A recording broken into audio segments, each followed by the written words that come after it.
The year is 1906, and the intrepid Arctic explorer Robert Peary is standing atop a snowy cliff in the north of Greenland. His fifth attempt to be the first person to reach the North Pole has been thwarted by storms.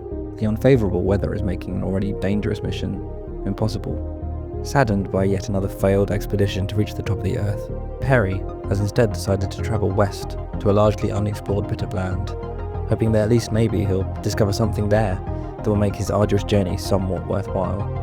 And boy does he. From a little inland he looks towards the polar sea and is shocked by what he thinks he might be seeing. So he travels further, right to the edge of the land. And here atop Cape Thomas Hubbard, in actual Heiberg land, with the cold beating against his reddened face, he looks clearly upon his amazing discovery. Peary writes, "The clear day greatly favoured my work in taking a round of angles. With the glasses I could make out apparently a little more distinctly the snow-clad summits of the distant land in the northwest, above the ice horizon. My heart leaped the intervening miles of ice as I looked longingly at this land, and in fancy I trod its shores and climbed its summits, even though I knew that the pleasure could only be for another in another season." Peary has just seen a gigantic landmass floating in the polar sea, an as yet undiscovered ice island, perhaps a continent, that he would name Crocker Land.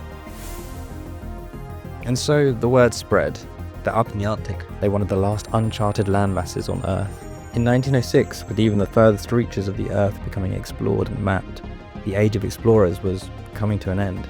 And for the sort of person who wished to be recorded in history as the first to place a foot on an unwalked path, this new land was something of a beacon, a siren song that would call many adventurers to it.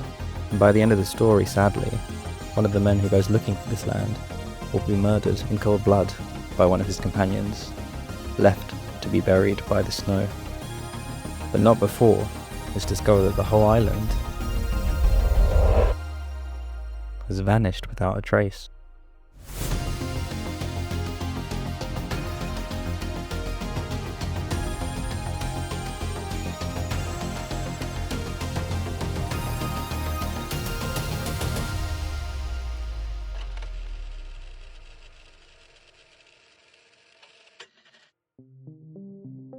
Three years after the discovery of Crocker Land, Peary was back in the Arctic, trying once again to be the first person to reach the North Pole.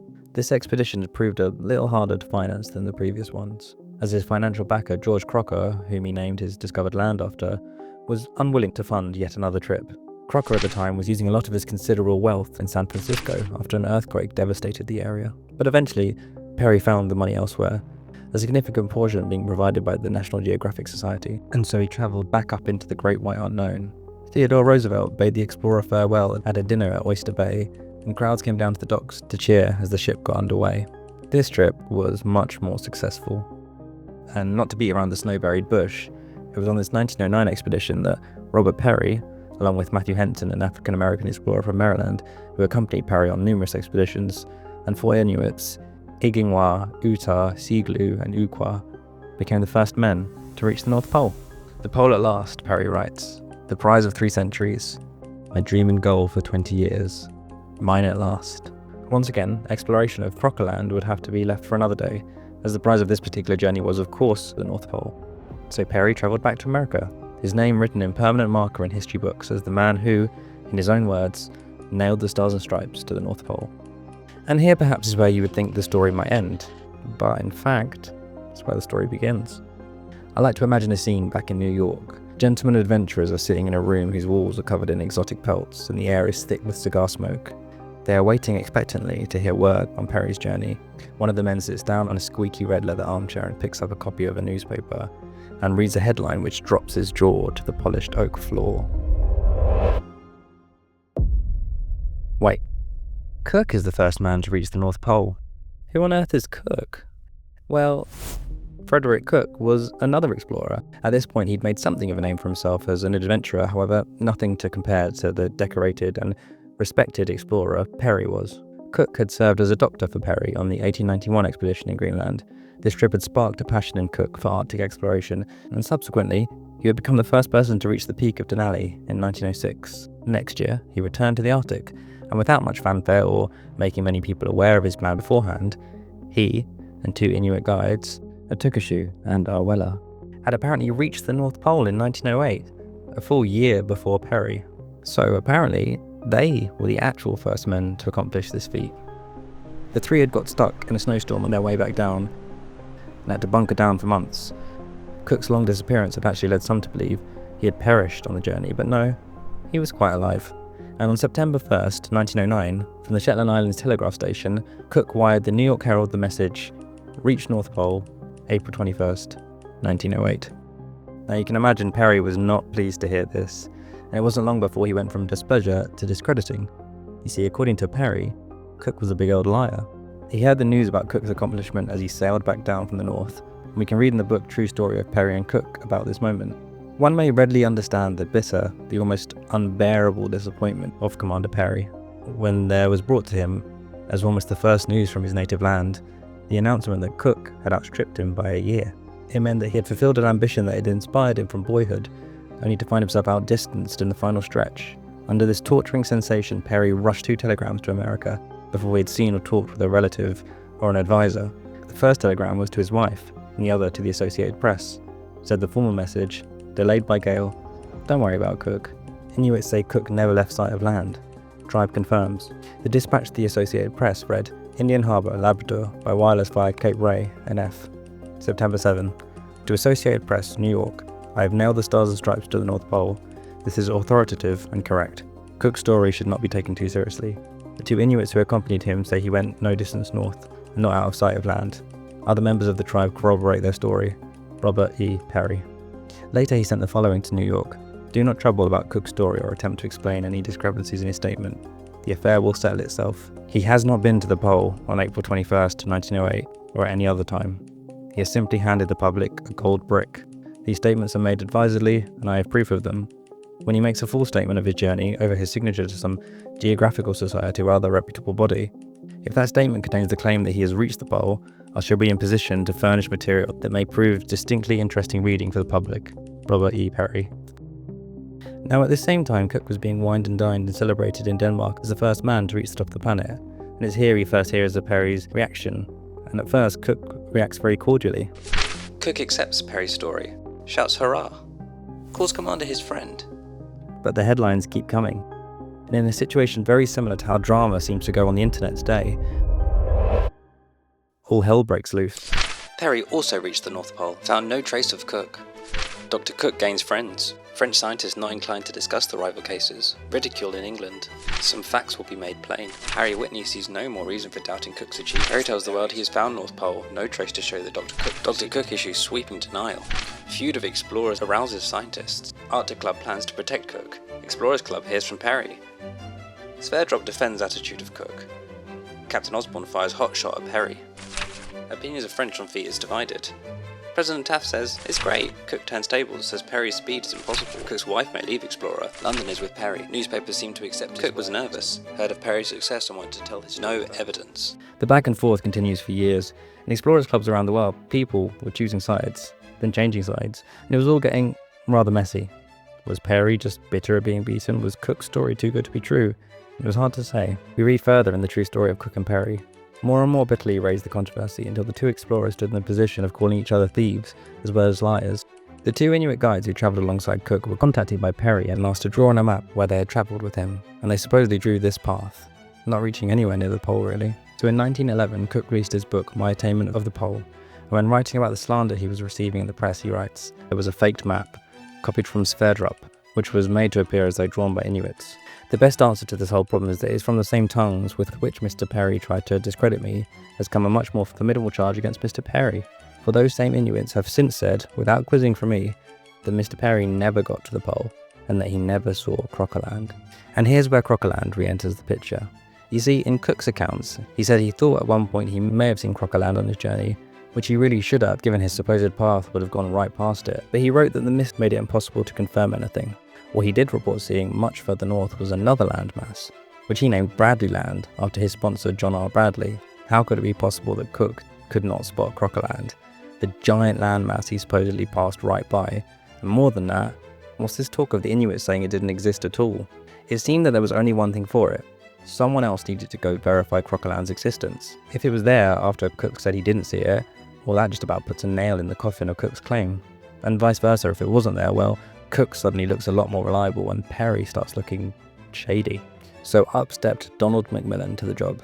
Macmillan had assisted Peary on part of the successful 1909 trip before having to turn back because of the fear that frostbite would take his toes. Macmillan, a staunch supporter and friend of Peary's, but a fair and well-respected man, was just the person for the job.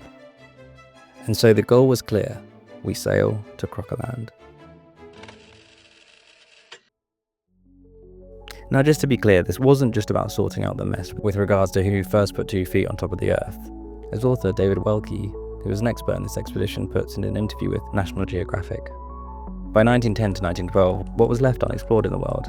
You've got some little interior Amazon areas, parts of the Himalayas, but you'll never have another chance to discover the last continent on Earth. And what's bigger than that? This became a patriotic mission to claim Crocker Land for America, very much in the vein of that Teddy Roosevelt hyper-nationalism and hyper-masculinity. Donald Macmillan and George Borup were to be leads on the mission, but sadly tragedy struck before they'd even managed to finalise their crew. George Borup died in a canoeing accident, something of an ill omen considering the wild waters to be faced in the not-so-distant future. But it was agreed the expedition would still go ahead, and it would be made in Borup's honour, so planning continued. With Macmillan now the sole leader, the men had been carefully selected. All were young, energetic and enthusiastic. The roster read: W. Elmer Eckblor, geologist and botanist; Marie Skull Tanqueray, zoologist; Harrison J. Hunt, surgeon-physician; Ensign Fitzhugh Green, US Navy physicist; Jerome Lee Allen, electrician and wireless operator; Jonathan Jott Small, mechanic and cook. These are all incredibly interesting people, but I simply don't have enough time to go fully into the details of all of them now.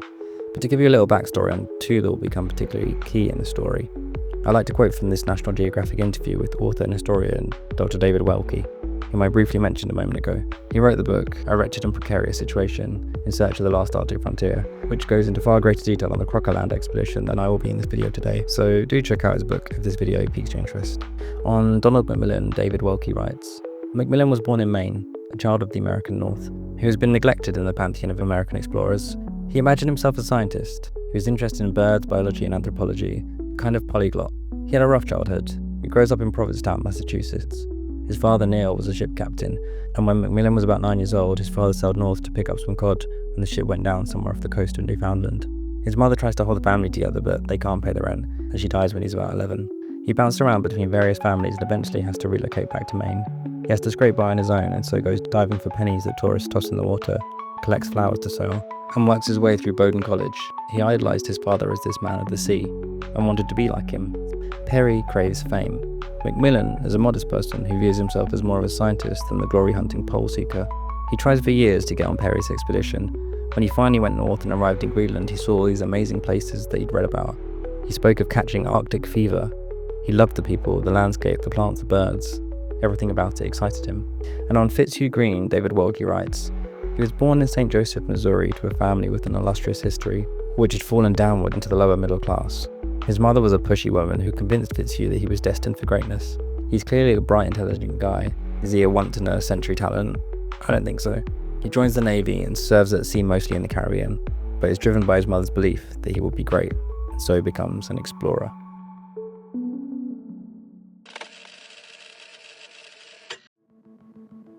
We can use this chronology handily put together by the American Museum of Natural History to track the trip. 7th of February, 1913. The expedition leaves the Brooklyn Navy Yard aboard the 400-ton Diana, a sailing vessel out of St. John's, Newfoundland. As Macmillan writes in his book 4 Years in the Frozen North, our long voyage to the top of the earth has begun. 16th of July, 1913. Trying to avoid a large iceberg at midnight, the Diana crashes on the rocks along the Labrador coast. Expedition members place blame on the ship's captain. Macmillan wires the museum about the need for another ship. By the time the men reach St. John's, Nova Scotia, Hovey has a second vessel, the Eric, waiting for them. All the team's cargo is moved between the ships as quickly as possible. Macmillan writes, not a moment could be lost. Work must be carried on, day and night. It was now late in the year, and only a few days during the year are the doors of the Arctic open, and if one does not go inside when they are open, it means you wait another year. 5th of August, 1913. All cargo has been successfully transferred to the Eric, and the expedition is able to once again continue northward. Due to their late start, they are unable to reach their goal of Ellesmere Land, and instead make their way to the Inuit settlement at Etta, Greenland. In Umanak, Macmillan writes, here Panikpa and his 2 sons, Kakochia and Itukshu, were told of my plans and were soon on board with their wives and dogs and all their personal effects. Keep in mind, Itukshu had been on the previous Peary expeditions, as well as being one of the 2 Inuits supposedly with Cook on his journey to the pole. At Igloo Dahuni, in Murchison Sound, we found a large number of Inuits in camp and selected 3 desirable men, Arcleo, Teddy Lingwa, and Tao Chingwa. It is interesting to note that these northern Inuits, although apparently very prosperous and not in need of white man's goods because of the proximity of the Danish trading station at North Star Bay, were very anxious to accompany us. The Inuit really seems to appreciate the stranger's companionship, and he enjoys the varied experiences which he is bound to have when in search of new lands. The Inuit is a true nomad. Nothing delights him so much as the knowledge of the fact that he alone of the assembled company has been far north or west and knows the way to distant hunting grounds, with the certainty of the white man's food and strong equipment and the comfort derived from tobacco. He loves to undertake these sometimes dangerous journeys. As old Panikpa once said, "We never worry on such trips. Let the white man do that." Nurki, 15 miles north, furnished us with Nuka Pingwa and Ubluya. The former quite unknown to me, but the latter a well-tried and trusty man. At Etta, where we arrived at 11 PM on the 18th, one more boy, Arpella, was taken because of his knowledge of the lands to the far west. I believe Arpella is the other Inuit who travelled with Cook, though it's just my own deduction as I haven't seen that specifically stated, so I may be wrong on that. 26th of August 1913. The crew set up their headquarters at Etta, an Inuit settlement in northern Greenland, as the polar sea ice is fully melted, making it too late to reach Ellesmere Land. Here the expedition hired several Inuit guides, many of whom had worked with Robert Peary on his previous Arctic explorations. The expedition team built a temporary structure that would serve as the main living quarters and the base camp of the expedition for the next 4 years. The team spent 6 months in Etta waiting for the early spring to ensure the polar sea would be frozen enough to travel with supplies of dogs and sleds, and that there would be enough light to guide their journey. Over the next few months, many Inuits come to meet the expedition and offer their services on the eventual journey to Crocker Land. One such Inuit was the very experienced Piawato. Macmillan writes of Etta, "Etta has played an important role in Arctic history. Standing on the heights of the hill we had before us in panorama, a complete picture of the struggle of the last 65 years. A story of great endeavour, of Herculean effort, triumph over all obstacles, of victory won, a story of disaster, of shattered hopes, of utter defeat, starvation, and death." The days were shortening gradually until finally came October 24th, when the sun dropped below the horizon. Former travellers have described in detail the frightfulness of the Arctic night. They have failed to tell of the indescribable beauty. The solemnity pervades and embraces all, when the sea ice, the valleys, the hills, the peaks, and the receding glaciers are bathed in the lights and shadows of a revolving full moon, a fairyland of the dreams of childhood. February 7th, 1914, the set departure date for the Polar Sea. Macmillan and the team use about 20 sledges and some 200 dogs, making 5 divisions of 4 men each to be under the command of Ekblad, Green, Tanqueray, Hunt and Macmillan. The first division, led by Green, leaves Etta on February 7th. The other divisions follow on successive days, with Macmillan leaving on Friday 13th. The slightly ill omen of starting the journey on Friday the 13th is not lost on Macmillan, who writes, "I concluded, therefore, that the next day, although it was Friday the 13th, would be far preferable for the beginning of our long journey." February 1914. The expedition team travels north through Kalmowitz, Cape Sabine, Smith Sound, Cape Rutherford, Alexandra Fjord, and Hayes Sound, before returning to Etta because of ailing men and dogs. Macmillan writes, "Some had influenza, some had mumps, and some had cold feet literally and figuratively. Nearly all refused to go on, stating that the dogs were weak, unable to pull an ordinary load, and would probably all die on the big glacier of Ellesmere Land, over which we had to cross in order to reach the head of Bay Fjord, 70 miles to the west." 10th of March, 1914. The expedition team again leaves Etta with the hopes of crossing the Polar Sea before it breaks up in the early summer. Macmillan sends an advance party of 4 men, then follows the next day with 10 men, 10 sledges, and 100 dogs. The team travels further north through Ellesmere Land and through Bjestead Fjord. After several days of hard vertical travel, 2 Inuit members of the team return to Etta, leaving the remaining men and dogs with dangerously low rations and little time to reach the next supply cache. Ekblad, because of serious concerns over potential frostbite of his feet, begins a return trip with several other expedition members, while Macmillan and eventually Green continue north towards Cape Thomas Hubbard. As Macmillan writes, "Frozen cheeks, nose or ears are of little concern. One can still go on, but when a man's feet are frozen, he's through." 30th of March 1914, Macmillan's group leaves the Fosheim Peninsula for Skralingodden, ending up at Shies Island. Macmillan and his team spent several days resting and hunting. After leaving instruction for Green, whose group was following behind Macmillan's, the team heads up to Feitberg, White Mountain. 11th of April 1914, Green's group catches up with Macmillan's, and the combined team continues north, passing Feitberg, in the hopes of crossing the remaining 120 miles across the Polar Sea to where Peary first saw Crocker Land. A small group of 4, he, Green, and the two Inuit guides Piawato and Itukushu should continue to the supposed site of Crocker Land. My plans were quickly made. I would send our Clio and Nuka Pingwa back to Etta at once, limiting our party to 4 only: Itukushu, Piawatu, Ensign Green and myself, thus economizing on provisions and enabling us to remain in the field for a much longer period. When they reach the edge of the land, they look out at the frozen polar sea. Macmillan writes, "The Inuits were plainly thinking, and their thoughts were not pleasant ones. With their eyes better than mine, they were not only seeing the same things which I saw, but seeing something more. Open water. When their tongues finally began to wag, I caught the familiar words: much water, the sun is high, will not freeze, the ice is moving." The group continues out into the polar sea. As the team moves out over the frozen water, more and more of the sea ice is beginning to crack and separate, with lanes of flowing water lining the landscape. As we headed out towards the northwest over a hard rolling surface of blue ice, I felt that our work had really begun.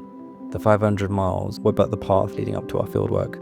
We were going into the unknown, toward that point where the land had been put down with a question mark, where Dr. Harris said it might exist, where well-known geologists declared it couldn't exist, and where Peary claimed that it did exist. 21st of April 1914. This is the day when the men finally see Crocker Land. I'll let Macmillan tell you what occurred. April 21st was a beautiful day.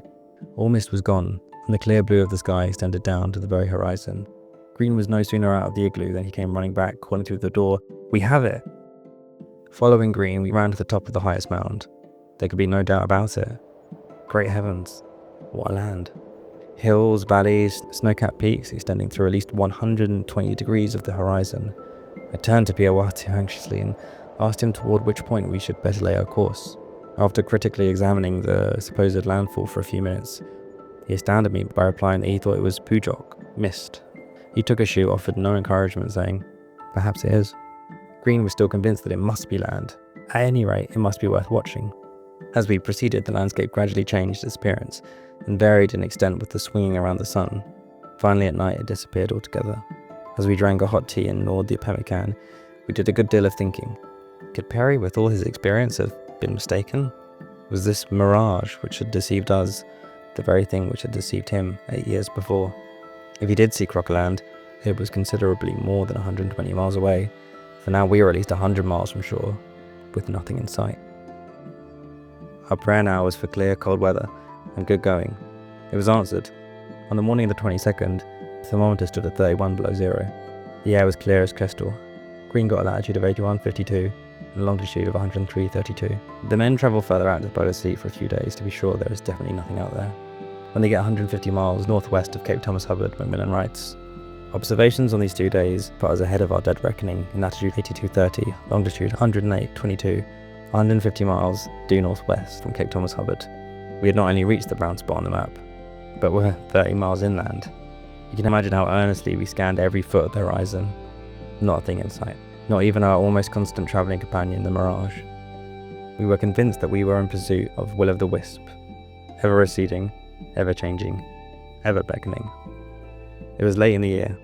We had more than 30 leads behind us. The full moon was due on May 9th. We had more than covered our distance. Tomorrow, we would go back. My dreams of the last 4 years were merely dreams. My hopes had ended in bitter disappointment."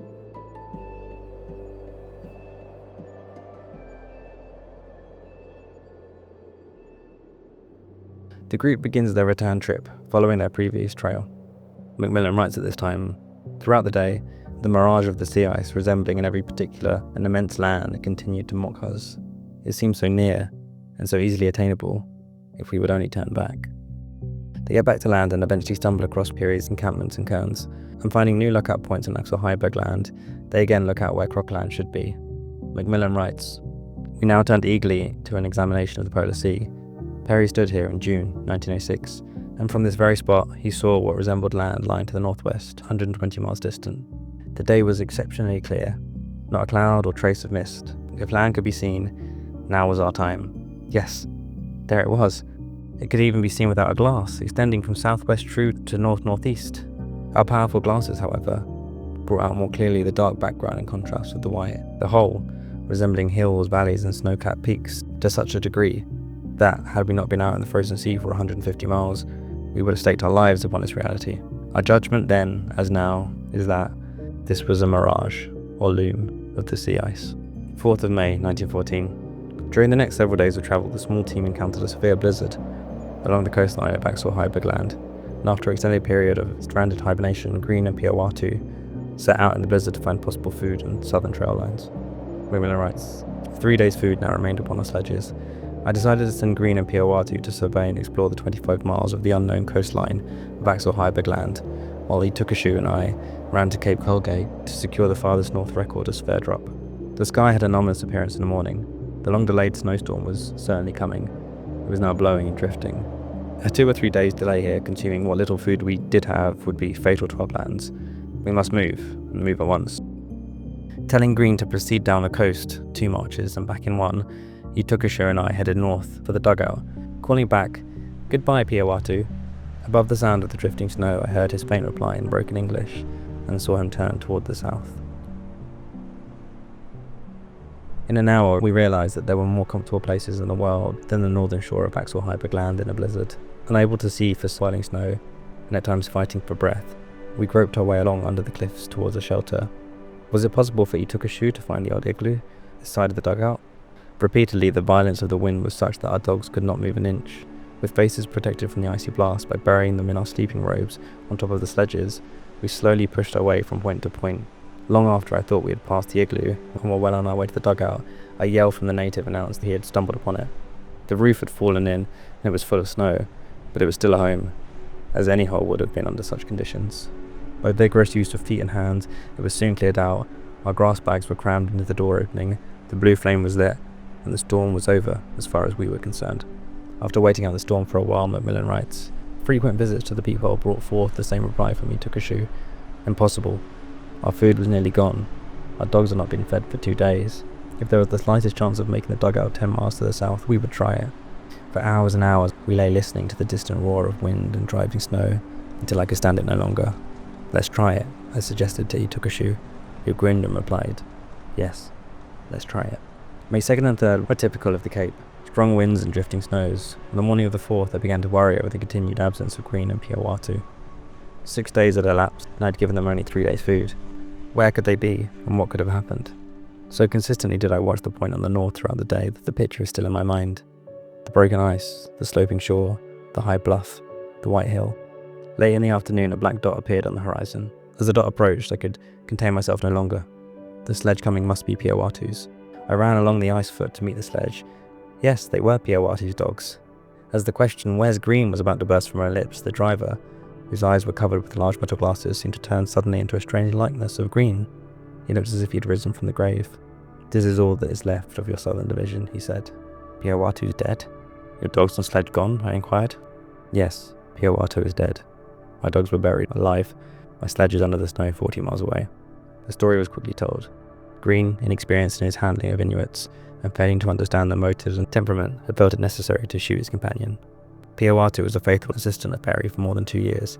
His last trip was one of the famous starvation party to the world's record of 87.6. He'd been my travelling companion from the first, and one of the best. How I hated to tell the mother and their 5 children their father was not to return. You can read Green's detailed description that led to his murder of Piawatu in the serialized articles he wrote for the magazine United States Naval Institute Proceedings. I've linked to them in the description of this video if you'd like to do that, but I won't actually be directly quoting from them, as the self-aggrandizing tone of Green's telling of the events honestly really rubs me up the wrong way. So instead I'll just summarize what he says happened. According to Green, after a few days of being caught in the snowstorm, the blizzard sadly buries his dogs, as well as the supplies on Green's sled. He and Piawatu, low on food and in low spirits, squabble over the fact that Green's walking can't keep up with Piawatu, who is on his sled. In anger, Green apparently grabs Piawatu's rifle and orders the Inuit to stay behind him. When Green isn't facing Piawatu, the Inuit man makes a break to escape from Green, which is very understandable as Green is being incredibly threatening and has obviously cracked. Green claims that in this moment he fears that he will be left to die in the snow if he doesn't make Piawatu stop, so he fires a shot in the air. And when Piawatu, quite rightly in my opinion, does not slow down, Green kneels down and shoots the fleeing Piawatu in the back of the head. You can read the troublingly brief section in his diary when he describes it.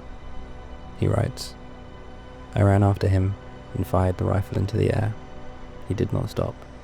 I then shot him. Green never tries to hide the murder, and rather shockingly, never faces legal repercussions for the act. It's a stark reminder of how many saw the Inuits as lesser, and it's frankly disgusting to me that just because he wasn't part of the American crew, it's seemingly fine for Peary to be killed in cold blood. On the website explorersweb.com, there's an article written by Jerry Kovalenko, which states, "At least one member of the Crocker Land expedition was disgusted. Green did not consider it murder," wrote the doctor, Harrison Hunt. To Green, Peary was just a savage. "I would have to live and care for a man who killed my friend. I found my anger hard to control." Even Macmillan was unsympathetic. He wrote, "Green's assertion that if he had permitted the Inuit to escape with the sledge, dogs and food, he would have starved, is not a sufficient reason for killing one of the best Inuits I've ever known."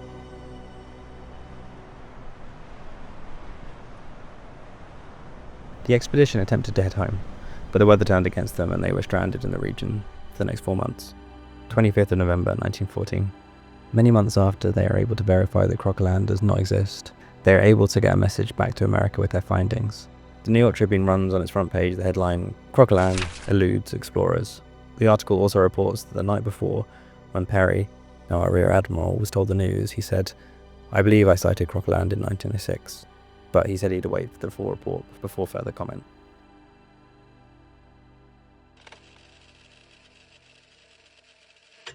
And so there it was. Crocker Land was a crock. Peary did not see an island in the Polar Sea. So what was all this for then? When author David Welke looks at the expedition's legacy in an interview with Bowdoin College, he writes, "They did a lot of important work in terms of biological and zoological research. Things aren't necessarily headline grabbers, but are important for science. They brought back thousands of specimens and photographs. Some small islands were also discovered by Macmillan, but nothing on the scale of what Crocker Land was thought to be. For me, what's most interesting about the Crocker Land expedition is that it represented the end of the age of heroic exploration, of Teddy Roosevelt-inspired amateur adventurers dressed in furs, travelling by dog sledge, looking for new areas to discover for America. We don't explore that way anymore. While there are undoubtedly still risks involved in going to the Arctic, you're typically only a phone call and a helicopter ride away from safety. I think there is certainly something to be said for the fact that nothing that was gained on the expedition could ever equal what was taken. In my mind, nothing makes up for the murder of Peary. I've been amazed by just how much written record there is of this whole thing when making this video. It's frankly incredible how many first-hand accounts there are to be read, just available to us now on the internet thanks to the work of scholars, researchers and universities. But unfortunately, that's solely the voices of the American explorers. So as such, I think it's easy to overlook the brave Inuit men who deserve as much credit in the story and indeed in the history of Arctic exploration, especially when it was the Inuit men like Peary who paid such a high price in all this. If you were to ask Macmillan what the benefit of this whole trip was, I'm sure he would say something similar to this quote from his book when describing a particular difficult climb they encountered. However difficult an ascent may have been, and however physically tired the body, no one has ever yet regretted the expenditure of time and energy necessary in lifting oneself above the clouds, and so placing the world at one's feet.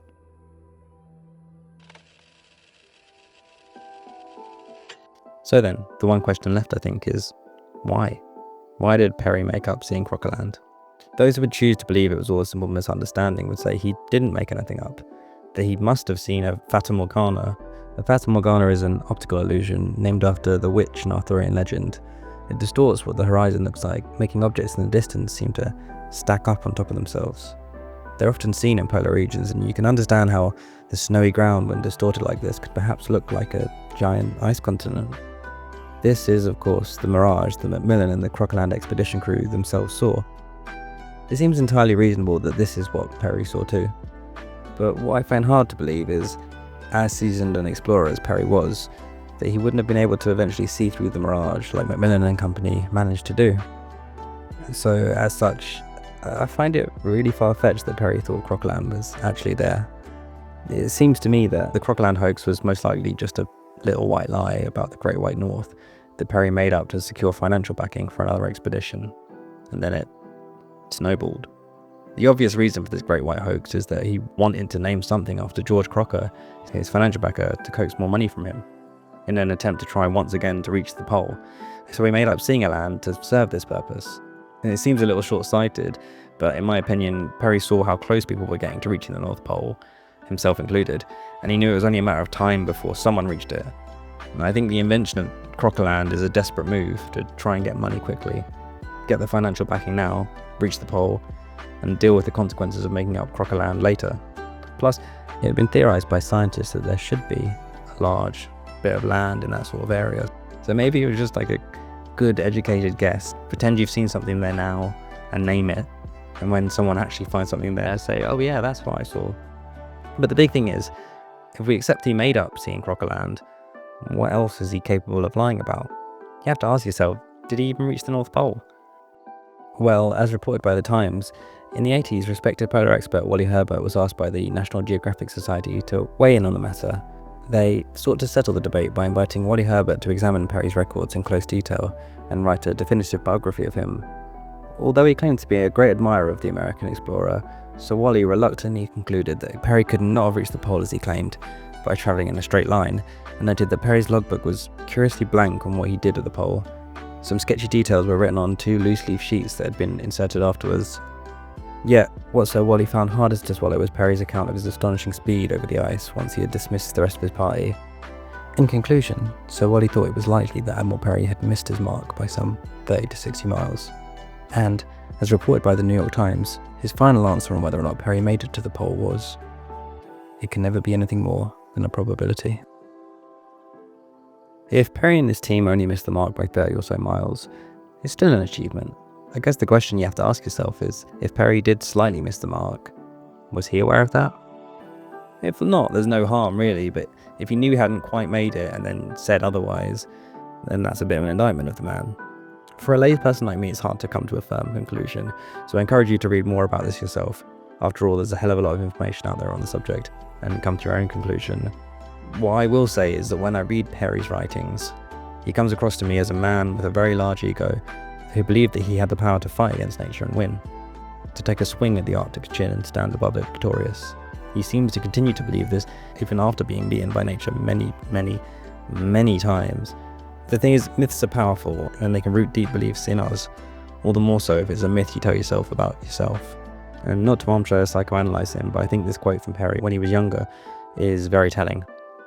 In 1887, he wrote a letter to his mother that stated, "My last trip brought my name before the world. My next will give me a standing in the world. I will be foremost in the highest circles in the capital and make powerful friends with whom I can shape my future instead of letting it all come as it will. Remember, mother, I must have fame." So then, was Cook telling the truth all along? And was he in fact the first man to reach the North Pole? Well, that too is unclear. You can read a 1918 letter from Donald Macmillan to the Geographical Review, where he outlines his findings from speaking to Itukushu and Arpella and asking them about their trip with Cook. As referenced at the beginning of this video, Macmillan tells how the Inuits specifically remember their path and drew it on this map, and are quite certain that they did not go to the pole. Macmillan also showed them pictures Cook had published as proof of his attainment of the pole, and Itukushu and Arpella remembered the locations of these photos and specifically stated where each one was taken. According to them, none were taken in the North Pole. When this letter was published in a newspaper, it was followed by an editorial piece that stated, "Exit Cook." Macmillan's terse and graphic account elsewhere in this paper is the finishing and convincing knockout of this pitiful story, which has for years dragged its slow length along. But perhaps you might think the 2 Inuit guides were misrepresented or lying, or just that Macmillan had a vested interest in saying Cook was lying, so he's not a trustworthy voice in this matter. I have to say there's a very interesting Smithsonian article which I've linked to in the description of this video, whose main thesis seems to be that Cook did truly reach the pole, and Peary, not being able to deal with this, orchestrated a smear campaign against him. I will say there are some very compelling points made in that article. Again, recommend you going and reading it yourself, but in the interest of giving you a balanced opinion, in all the reading I've done in this, it does seem like many experts think Cook was in fact lying. And I will add that, you remember when I said Cook was the first person to climb to the top of Denali? Well, that too seems to have very strong evidence to be a lie. Some say this is just another example of Peary's reach, and how he and his associates conspired to have doubt thrown on the Denali achievement as a way to further discredit Cook's North Pole claim. Again, I'll leave it up to you to decide what you think the truth is, and leave the last word in his defense to Cook himself. At the end of his 1911 memoir, Cook wrote, "I have stated my case, presented my proof. As to the relative merits of my claim and Mr. Peary's, place the two records side by side, compare them. I shall be satisfied with your decision.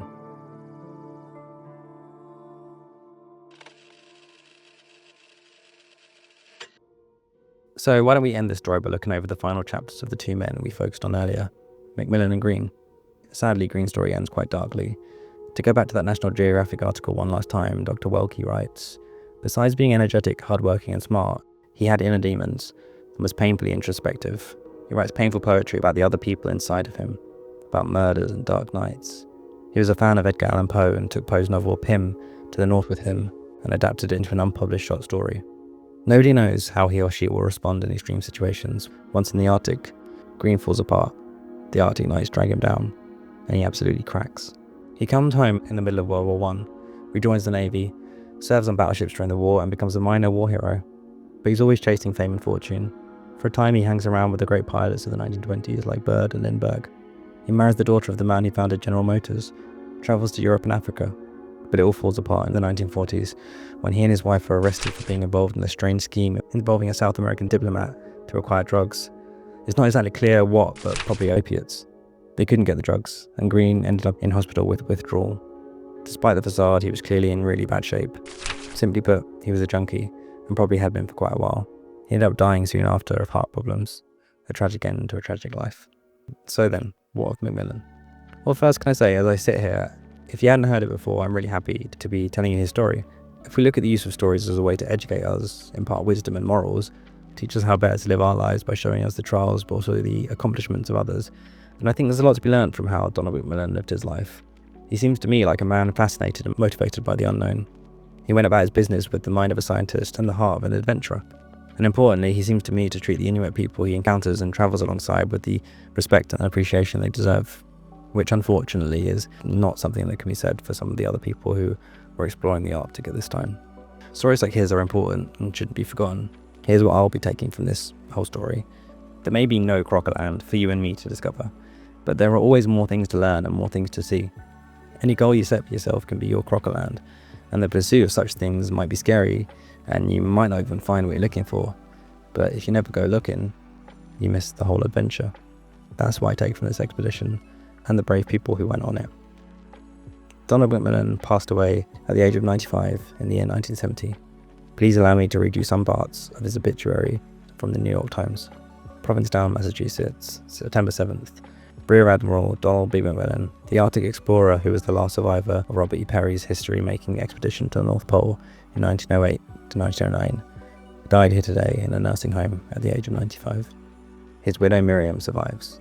While I would like to go into the Arctic for the adventure that it promises, my greatest desire would be to bring back to scholars of all kinds bits of useful knowledge about the little-known Great Domain. In these words, written just after the turn of the century, Donald Baxter Macmillan expressed an ambition that he largely achieved in his 30 expeditions to the far north between 1908 and 1954. He was 34 years old on his first trip, and a few days short of 80 when he completed his final journey. An anthropologist, ethnologist, geographer, and skilled naturalist, he made fundamental contributions to Arctic geology, botany, zoology, and geography, as well as to the understanding of Inuit culture. He introduced the airplane to the Arctic, pioneered in the use of shortwave radio there, and was the first to use snowmobiles in the region. And in thousands of illustrated lectures across the United States, he made his knowledge available to the public, and to generations of school and college students. Oddly, the explorer who became a Rear Admiral in 1954 never set foot in the North Pole, but he did fly over it in 1957 with 3 other Arctic veterans, Sir Hubert Wilkins, Peter Fruchin, and Colonel Bernd Bolchen. Few white men were held in such esteem and affection by the Inuits as Admiral Macmillan. His Inuit name was Nagalek, or leader, for he strove to improve their health and living conditions, and to create an understanding of their problems. Among other things, he compiled a dictionary of conversational Inuit and established a school for Inuit children at Nairn, Labrador, which he kept supplied with food and equipment for many years. He held Inuit brainpower in high regard, saying, if they were not intelligent, they could not survive in that country. On his voyages in the Bowden, Admiral Macmillan mapped the coast of Baffin Island, studied the Great Ice Cap, Meta Incognita, found coal on Ellesmere Island, gathered biological specimens in Labrador, and offered evidence to show that the world was nearing the end of an ice age. In World War II, the explorer was commissioned a reserve commander in the Navy and dispatched to the Arctic with a ship and 4 planes. He made 10,000 aerial photographs of the Labrador, Greenland and Baffin Island coasts, and then worked with the War Department in establishing a northern radar network and served on the Secret Defense Board. Nevertheless, some of his last years were passed in official neglect on a small pension. For his exploits, Admiral Macmillan received many awards, including the Medal of Honor, the Elisha Kent Kane Gold Medal, the Explorers Club Medal, and the Hubbard Gold Medal of the National Geographic Society. Admiral Macmillan lived the last years of his life in Provincetown with his wife Miriam, whom he married when he was 60. His deck was the porch of a ship-shape home facing the Atlantic. With a New England twang in his still strong voice, he liked to chat with visitors about the Arctic and his boys, the men who had sailed with him on the frozen seas. The Admiral did not like to think of himself as retired. "I'm just not that kind," he said. And when he was 94, and was asked by Captain Alan B. Shepard Jr., the nation's first astronaut, if he were available for a moon trip, with scarcely a twinkle in his blue eyes, he replied, "Damn right." Thanks for watching, and of course a huge thank you to everyone that watched, liked and subscribed on the last few videos. It truly means a lot. So for now, that's everything I've got for you. Bye folks.